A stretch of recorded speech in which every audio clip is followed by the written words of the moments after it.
You're listening to the CyberWire Network, powered by N2K.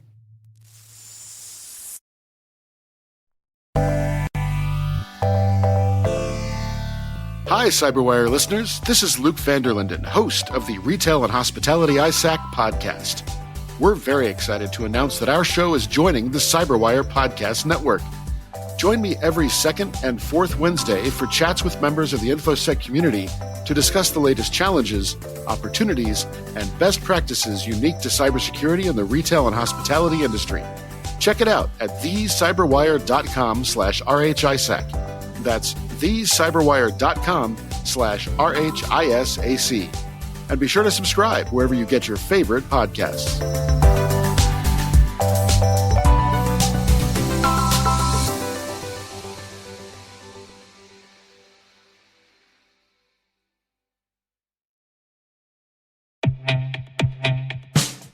Funding for this episode is made possible in part by Black Kite. Drama and high stakes aren't just for the movies. Risk and Reels is a brand new podcast hosted by Black Kite's very own Jeffrey Wheatman, former Gartner analyst and cyber risk expert. Jeffrey and his industry friends chat about the trials, tribulations, and plot twists of movies and modern-day cybersecurity. The first 3 episodes are live now, featuring topics like hackers in real life and in the movies, breaking the status quo, and people-centric processes. Check them out at blackkite.com/podcast or wherever you get your podcasts.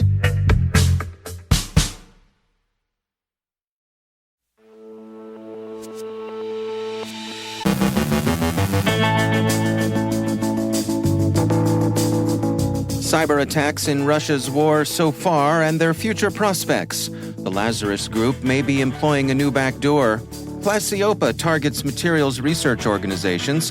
Ransomware interferes with food production. Evernote is used in a BEC campaign to bypass security filters. Identity-based cyberattacks. Pirated versions of Final Cut Pro deliver crypto miners. Hala Barlow has thoughts on Twitter, Mudge, and lessons learned. Mark Van Zadelhoff from Cyber CEO's Decoded podcast speaks with Amanda Renteria, CEO of Code for America, about attracting diverse talent. And what have the Scalper bots been up to lately?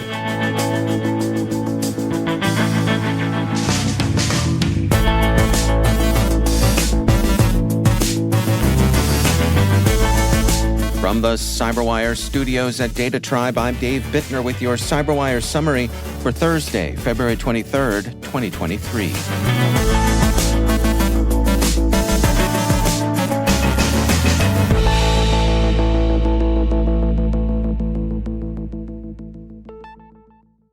Today marks the end of the first year of Russia's war against Ukraine. That special military operation, as official Russia calls it, has been surprising, especially in its duration and in the stark contrast between Russian and Ukrainian combat performance. It's perhaps been most surprising in the way in which Russian cyber offensives have fallen so far short of expectations. In the course of reviewing 5 predictions made at the outset of the war, Breaking Defense concludes that cyber has not been the game changer it was widely expected to be. The analysis concludes that the much-discussed and much-feared cyber Pearl Harbor didn't materialize for 2 main reasons. First, cyber weapons, as Breaking Defense puts it, are generally one-time use. That is, once they're employed, they're blown, and not easy to reuse against a prepared and responsive defender. Second, effective defense and resilience have been shown to be possible. The analysis says, even the most obvious and expected use of cyberattacks, the degradation of civilian infrastructure like the electrical grid, has come entirely from kinetic effects. Cyber operations haven't been irrelevant, and skirmishes in cyberspace have marked Russia's war since before its troops crossed the Ukrainian border, but they haven't been decisive, and on the Russian side at least, haven't been well integrated into a combined arms effort. It seems unlikely to Breaking Defense that any surprises will develop, they write, and while it is possible that Russia still has some unused capabilities, that seems unlikely since the Russian strategic situation has become desperate with no new capabilities becoming evident. That likely means they do not exist. None of this means that Russian operators haven't been trying. Their attempted cyberattacks have maintained a high operational tempo. The record cites a report by the Netherlands General Intelligence and Security Service and Military Intelligence and Security Service. That report says that there have been many more attacks than have so far come to light, stating, "Before and during the war, Russian intelligence and security services engaged in widespread digital espionage, sabotage, and influencing against Ukraine and NATO allies." But again, the attacks have been poorly integrated with other arms, and their effects have been lost in the overwhelming noise of kinetic destruction inflicted by missile and artillery fire, bits and bytes lost in the crack and ammoniacal stench of high explosives. Other cyber espionage groups remain active, of course, and active in places other than Ukraine. ESET this morning reports that North Korea's Lazarus group may be deploying a new backdoor, WinOr DLL64, through its Wislink downloader. The researchers write, "The WinOr DLL64 payload serves as a backdoor that most notably acquires extensive system information, provides means for file manipulation such as exfiltration, overwriting and removing files, and executes additional commands. Interestingly, it communicates over a connection that was already established by the Wislink loader." The connection to the Lazarus group is circumstantial but convincing. Its development environment, behavior, and code show overlap with known Lazarus samples, and the victimology is consistent with observed Lazarus targeting. Symantec describes a previously unobserved threat actor the company calls Clasiopa that targeted a materials research firm in Asia. The threat actor uses a combination of publicly available and custom-made malware tools, including a bespoke remote access Trojan called Athervan. Clasiopa also may have abused 2 legitimate software packages in its attacks. Symantec says there's no firm evidence pointing to who might be behind Clasiopa. Some of the threat actor's malware contains references to India and Hinduism, but the researchers believe these are too obvious. They could well be false flags. Noticed a shortage of prepackaged salads in the produce aisle? You're not alone. A ransomware attack on Dole plc led the company to interrupt operations at its North American processing plants, CNN Business reports. A February 10th memo from the senior vice president of the company's fresh vegetables division said, "Dole Food Company is in the midst of a cyber attack and have subsequently shut down our systems throughout North America." The shutdown affected deliveries of salad kits to food retailers. The specific strain of ransomware involved has not been publicly disclosed. Avanan warned today that attackers are abusing the note-taking app Evernote to host malicious links they're distributing in a business email compromise scam. Avanan researchers observed an attack in which an account belonging to the president of an organization was compromised. The attackers used the account to send phishing emails with a link to an Evernote page purporting to contain a secure message. The Evernote page hosted a link to a credential harvesting phishing site. Identity and access management platform provider Oort this morning released their 2023 State of Identity Security Report, which details prevalent identity attacks that occurred in 2022, the weaknesses in multi-factor authentication, and related issues in the IAM industry. Researchers reference this month's attack on Reddit, where attackers were capable of getting both a password and one-time password from the victim, as well as attacks from cybercriminal gang Octopus. Octopus targeted Twilio and are suspected of having targeted Coinbase. Such incidents have motivated a push from the security community toward phishing resistance MFA, as the use of these strong second factors has only accounted for 1.8% of all logins. Just over 40% of organizations observed had a weak MFA or none at all, showing a lot of holes for attackers to potentially exploit.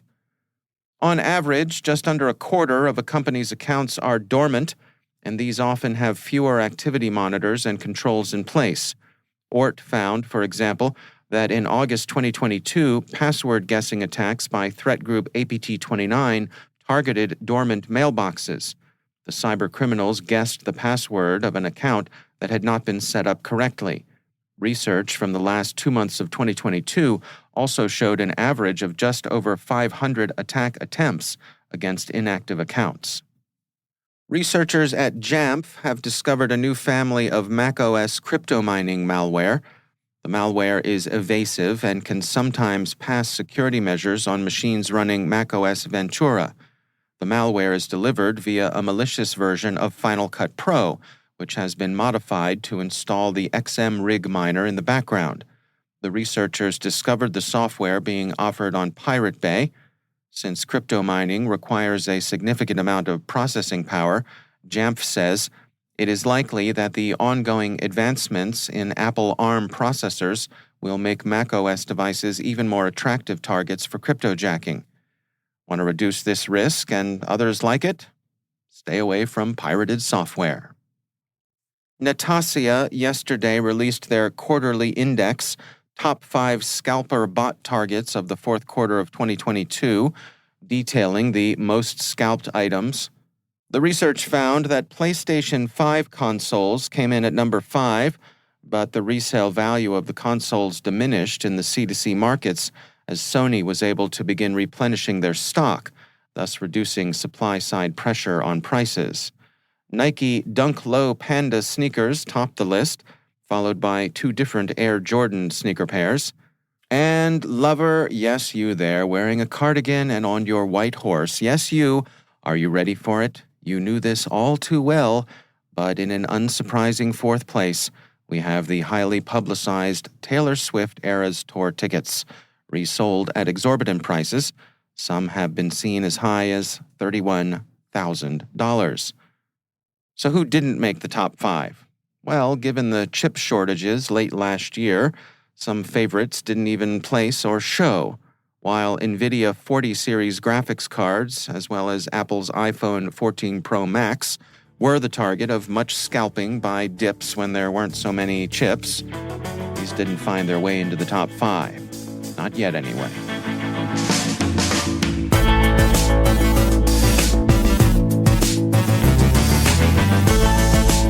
Coming up after the break, Caleb Barlow has thoughts on Twitter, Mudge, and lessons learned. Mark Van Zadelhoff from Cyber CEO's Decoded podcast speaks with Amanda Renteria, CEO of Code for America, about attracting diverse talent. Stay with us.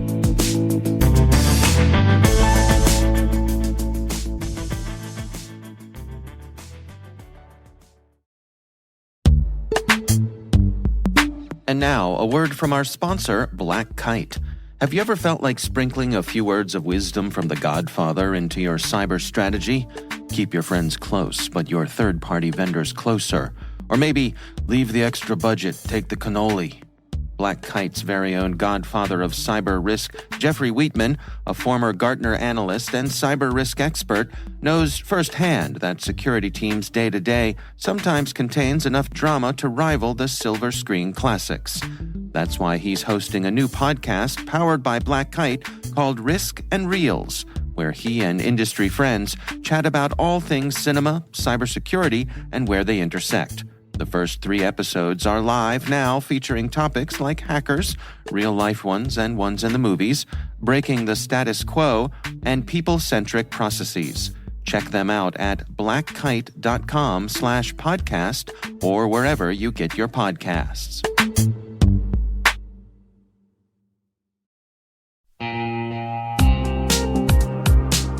Struggling to keep up with the demands of managing and securing identity in your distributed enterprise IT environment? You're not alone, but don't let it hold you back. With Strata's identity orchestration platform, you can secure all your apps on any cloud with any IDP, so your IT teams will never have to refactor for identity again. Imagine modernizing app identity in minutes instead of months, deploying passwordless on any tricky old app, and achieving business resilience with always-on identity, all from one lightweight and flexible platform. Want to see it in action? Share your identity challenge with Strata on a discovery call, and they'll hook you up with a complimentary pair of AirPods Pro. So don't miss out. Visit strata.io/cyberwire. That's strata.io/cyberwire.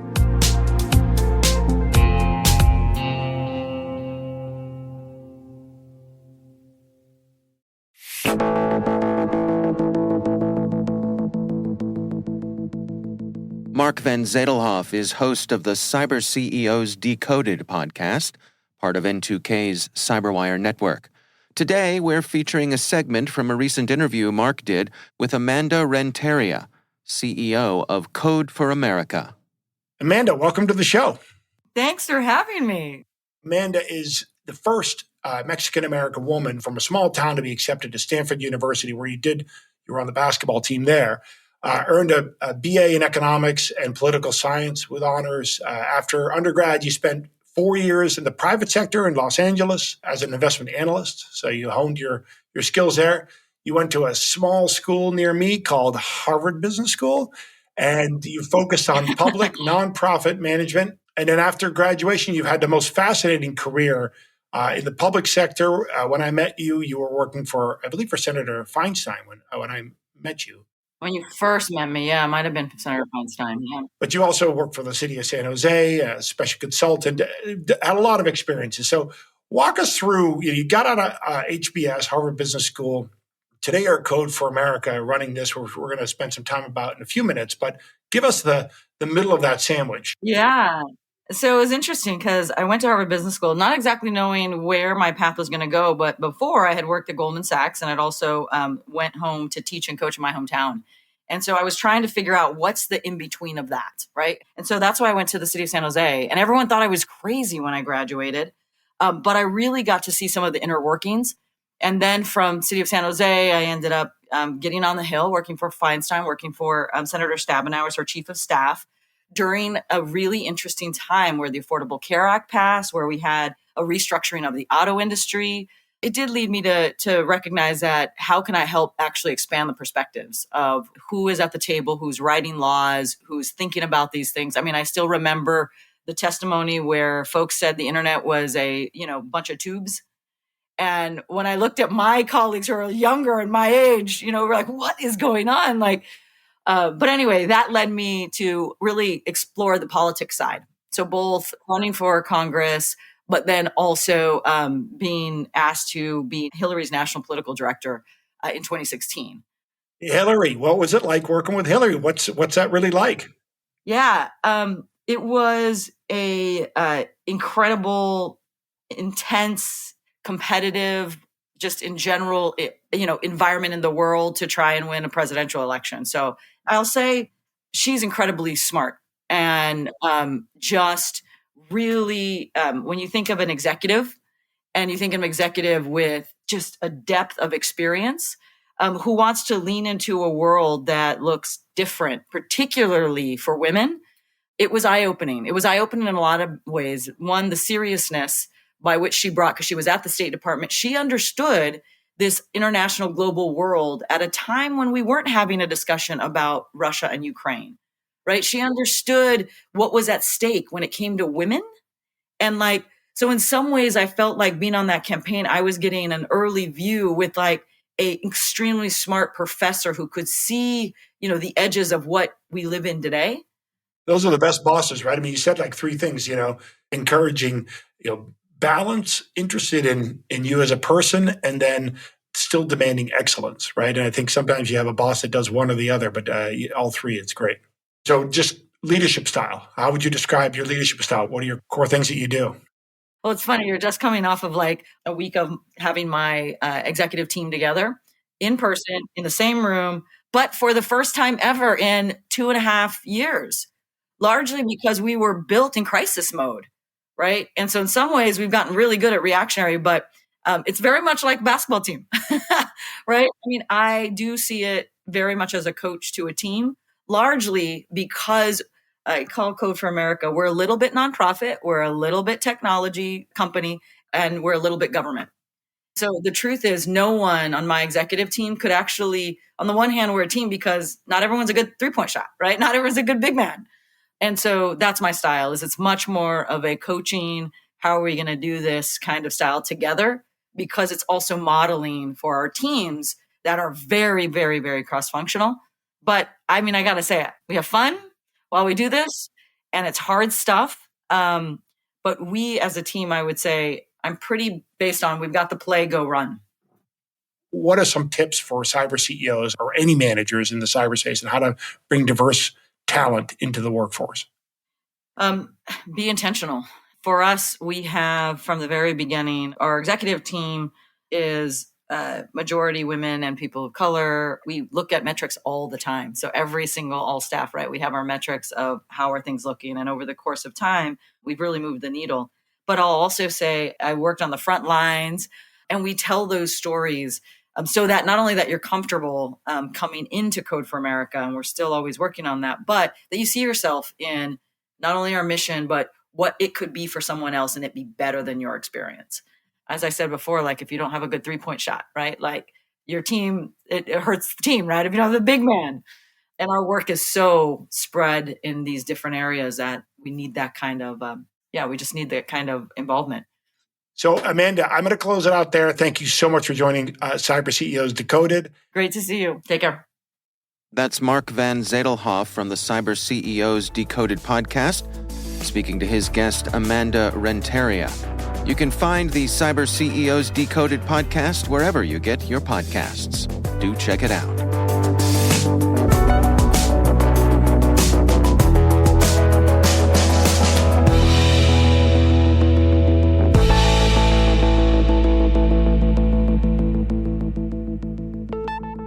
And I'm pleased to be joined once again by Caleb Barlow. He is the founder and CEO at Cylete.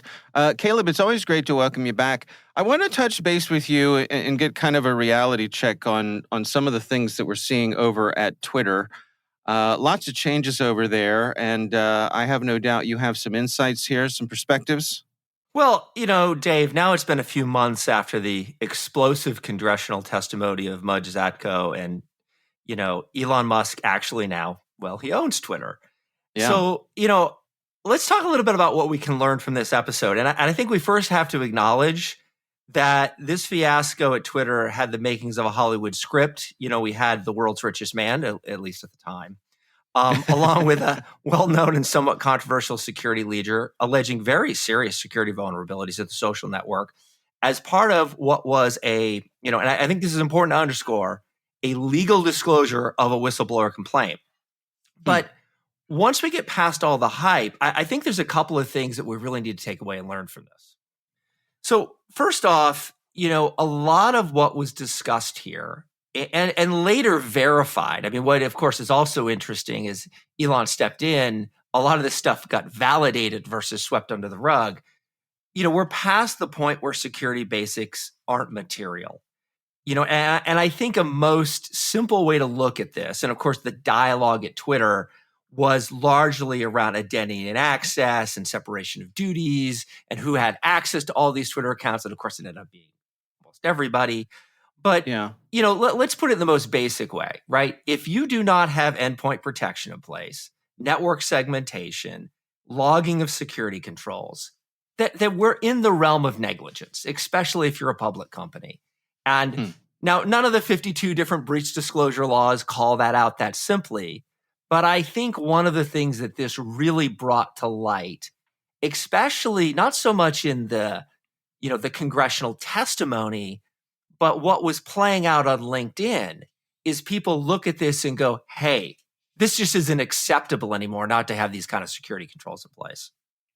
Well, and what about, we saw the sort of, folks fleeing the organization. There were so many high-level people who left Twitter, and certainly many who were let go. But to what degree do you think that was a kind of a reflection that I can't stick around if this is what's going on?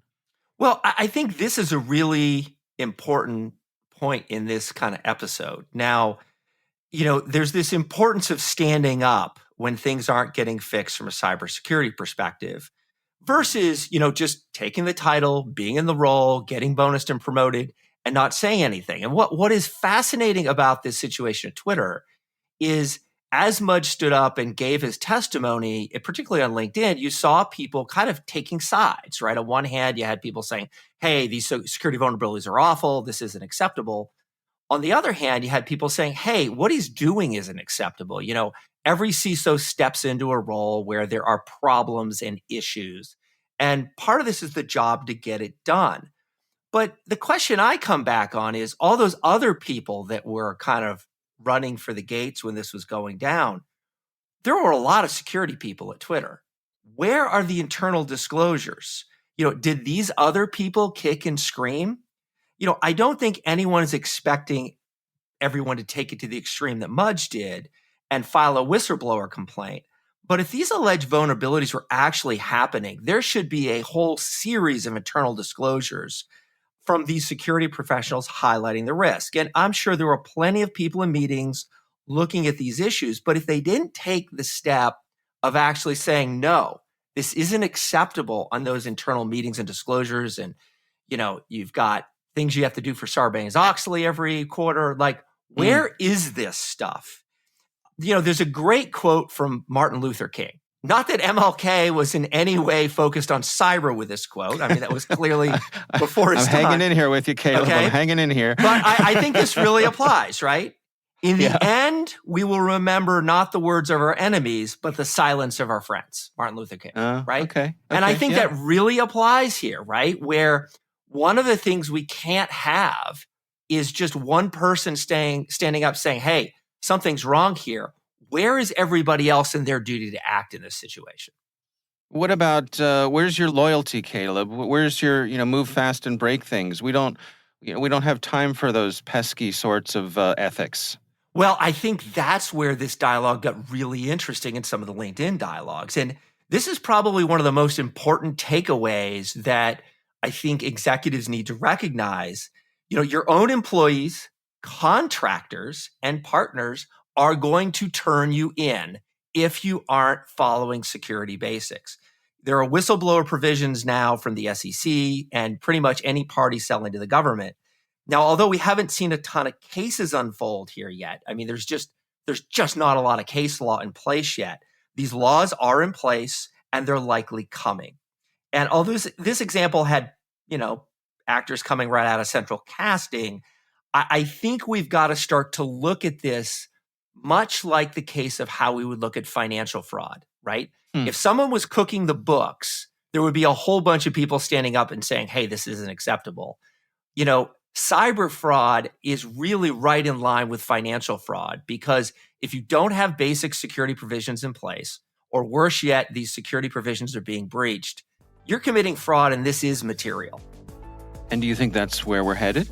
I very much do. But the key here is it's not going to do any good if people are just disclosing these things. We're going to have to see regulators catch up and actually go in and prosecute some of these. All right. Well, interesting insights. Caleb Barlow, thanks for joining us.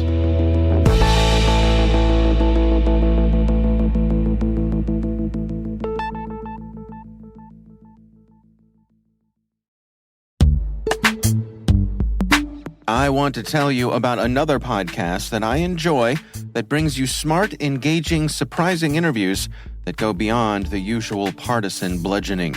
The show is called The Gist, and it's the longest-running news and commentary podcast out there.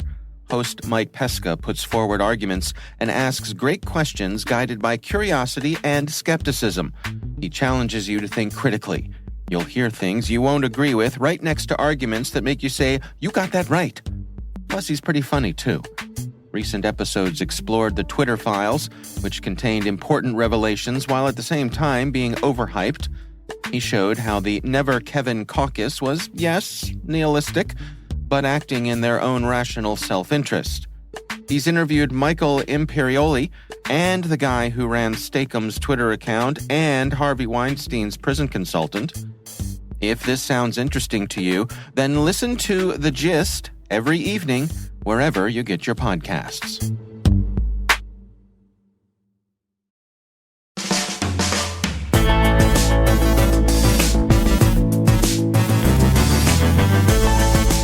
And that's the CyberWire. For links to all of today's stories, check out our daily briefing at thecyberwire.com. The CyberWire podcast is a production of N2K Networks, proudly produced in Maryland out of the startup studios of Data Tribe, where they're co-building the next generation of cybersecurity teams and technologies. This episode was produced by Liz Irvin and senior producer Jennifer Iben. Our mixer is Trey Hester, with original music by Elliot Peltzman. The show was written by John Petrick. Our executive editor is Peter Kilpie, and I'm Dave Bittner. Thanks for listening. We'll see you back here tomorrow.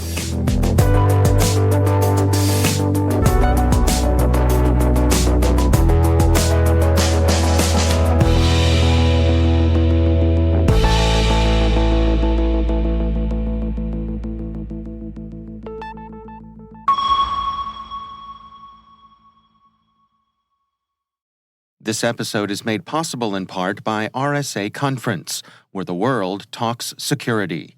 Through global events and year-round content, RSAC connects you to cybersecurity leaders and cutting-edge ideas for a safer, more secure future. Learn more at rsaconference.com/cyberwire23.